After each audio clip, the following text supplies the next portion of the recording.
دنیا میں کوئی بھی شخص صدمے غم اور تکلیف سے خالی نہیں ہے. کسی کو کم تکلیف ہے تو کسی کو زیادہ. اللہ تعالیٰ نے اس کائنات کا نظام ہی کچھ ایسا بنایا ہے کہ کسی کو دے کر آزمایا تو کسی سے لے کر آزمایا. کسی کو صحت کی دولت سے نوازا تو کسی کو دکھوں کی بھٹی میں ڈال کر اس کے گناہوں کو جھڑنے میں لگا دیا. الغرض ہر شخص اپنا ایک الگ حال رکھتا ہے، ہر شخص اپنی ایک الگ کہانی رکھتا ہے. ایسے ہی ایک شخص نے حضرت خضر علیہ السلام سے کہا کہ حضرت میرے لیے یہ دعا فرمائیں کہ مجھے زندگی میں کبھی کوئی غم نہ آئے، کبھی کوئی تکلیف نہ آئے. حضرت خضر علیہ السلام نے فرمایا اے بندے، یہ دعا میں ایسے ہرگز نہیں کروں گا. پہلے تو ایک کام کر. حضرت کون سا کام ہے؟ فرمایا وہ کام یہ ہے کہ تم دنیا میں کوئی ایسا آدمی تلاش کرو جو تم میں سب سے زیادہ بے غم ہو، جس کی زندگی میں کبھی کوئی غم نہ آیا ہو، کبھی کوئی تکلیف نہ آئی ہو. اس شخص کو دیکھ کر میں اللہ سے دعا کروں گا کہ اللہ تعالیٰ تجھے بھی اس جیسا بنا دے. اب یہ شخص بے غم انسان کی تلاشی کے لیے گھر سے نکلا. اسے جو بھی مالدار شخص نظر آتا یہ اپنے نفس کو کہتا کہ کیا خیال ہے اس جیسا نہ بن جاؤں. الغرض کافی عرصہ تلاش کرنے کے بعد اسے ایک ایسا شخص ملا جو سونا اور چاندی بناتا تھا، بہت ہی مالدار تھا. اس کا محل بڑا ہی عالیشان تھا، نوکر چاکر خدمت میں لگے ہوئے تھے. اس کے ظاہری حالات دیکھ کر اس نے اندازہ لگایا کہ یہ شخص بڑے ہی عیش و آرام میں ہوگا. اب اس نے پکا عہد کر لیا کہ یہ بھی اس جیسا بنے گا. اب یہ اس جیسا بننے کی دعا کرائے گا حضرت خضر علیہ السلام سے. اس سوچ کی بنیاد پر جب یہ واپس جانے لگا تو خیال آیا کہ اس شخص کی ظاہری حالت تو بہت اچھی ہے، کہیں ایسا نہ ہو کہ یہ اندر سے کسی بیماری یا پریشانی میں مبتلا نہ ہو، کہیں ایسا نہ ہو کہ یہ اندر سے کسی بیماری یا پریشانی میں مبتلا ہو. اس لیے بہتر رہے گا کہ پہلے اس جوہری سے جا کر پوچھنا چاہیے کہ وہ کس حالت میں زندگی گزار رہا ہے. اب یہ شخص اس جوہری کے پاس گیا اپنی ساری کہانی سنانے کے بعد کہ میں کسی ایسے شخص کی تلاشی کے لیے نکلا ہوں جو مالدار ہو، عالیشان محل ہو، مکان ہو، شہرت یافتہ ہو. میں بھی اس جیسا بننے کے خواب دیکھ رہا ہوں. حضرت خضر علیہ السلام سے دعا کروں گا کہ میں بھی اس جیسا خوش قسمت ترین انسان بن جاؤں. قصہ مختصر اپنی ساری کہانی سنانے کے بعد اس نے پوچھا کہ آپ کے شب و روز کیسے بیتے جا رہے ہیں، آپ کے حالات کیسے گزر رہے ہیں.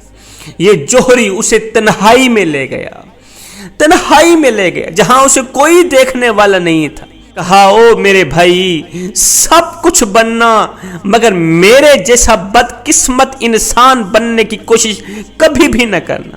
سب کچھ بننا، میرے جیسا بدقسمت انسان بننے کی کوشش کبھی بھول کر کے بھی نہ کرنا، ورنہ ساری زندگی دکھوں کی بھٹی میں جلتے رہو گے، غموں کی بھٹی میں جلتے رہو گے، تکلیفوں کی دلدل میں پھنسے رہو گے، پریشانیوں کی دلدل میں پھنسے رہو گے. خدا را میرے جیسا انسان کبھی بھول کر کے بھی نہ بننا. کہا میری اولاد نافرمان نکلی، وہ دنیا کا سب سے بڑا امیر ترین، مالدار، خوش قسمت ترین انسان کہہ رہا ہے کہ میری اولاد نافرمان نکلی. کوئی ایسا دن نہیں گزرا جس دن میری بیوی نے مجھے ستایا نہ ہو. پھر اس امیر شخص نے اپنی بیوی کی بد اخلاقی کا ایک عبرت ناک واقعہ سنایا. رو کر کہنے لگا میرا کوئی لمحہ اذیت اور پریشانی سے خالی نہیں گزرا.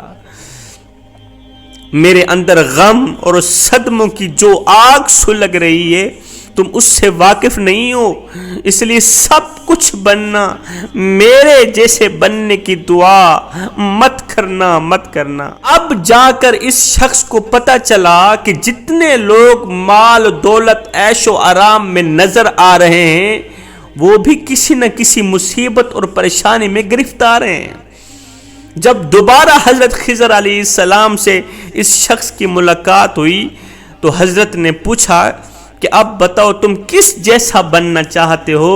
تو اس شخص نے جواب دیا، حضرت مجھے اس جیسا بنا دو جس خوش قسمت انسان کے پاس مال تو نہیں ہے، دولت تو نہیں ہے، لیکن اس کے پاس نیک اور اچھی بیوی موجود ہے، بس مجھے اس جیسا انسان بننا ہے۔ ایک اللہ والا تھا، فقیر درویش مست ملنگ بابا، خود تو نیک تھا لیکن اس کی بیوی بہت بڑی لڑاکی تھی، وہ ہر وقت اس اللہ والے سے لڑتی رہتی تھی۔ جب بھی گھر میں داخل ہوتے تو بیوی کی طرف سے لڑائی جھگڑا شروع ہو جاتا۔ کسی شخص نے اس اللہ والے سے کہا کہ دن رات کی لڑائی آپ نے کیوں پال رکھی ہے؟ یہ قصہ ختم کر کے طلاق ہی دے دیں، یہ آپ کے حق میں بہتر رہے گا۔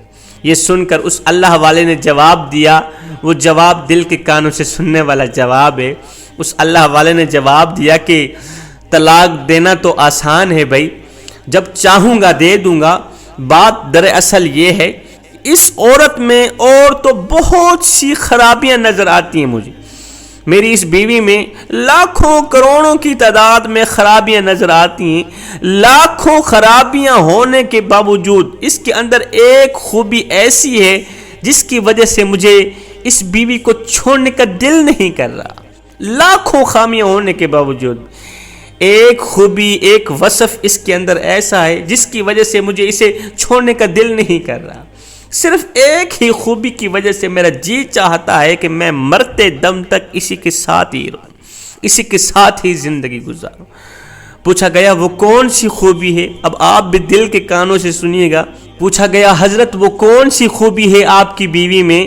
اللہ والے نے کہا کہ اللہ تعالیٰ نے اس کے اندر وفاداری کا ایک وصف رکھا ہے، لاکھوں خامیاں ہونے کے باوجود اس کے اندر وفاداری کی ایک خوبی ہے، وفاداری کی ایک خوبی ہے اس کے اندر جس نے تمام خامیوں پر پردہ دے رکھا ہے۔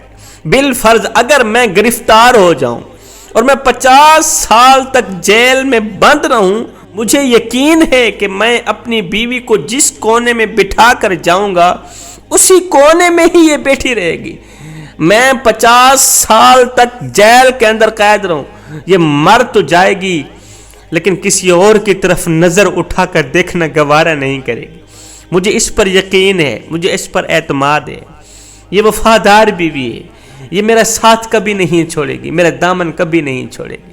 بس یہ جو خوبی ہے نا وفاداری کی، یہ جو وصف ہے نا، اس نے تمام لاکھوں ہزاروں خامیوں کمزوریوں پر پردہ دے رکھا۔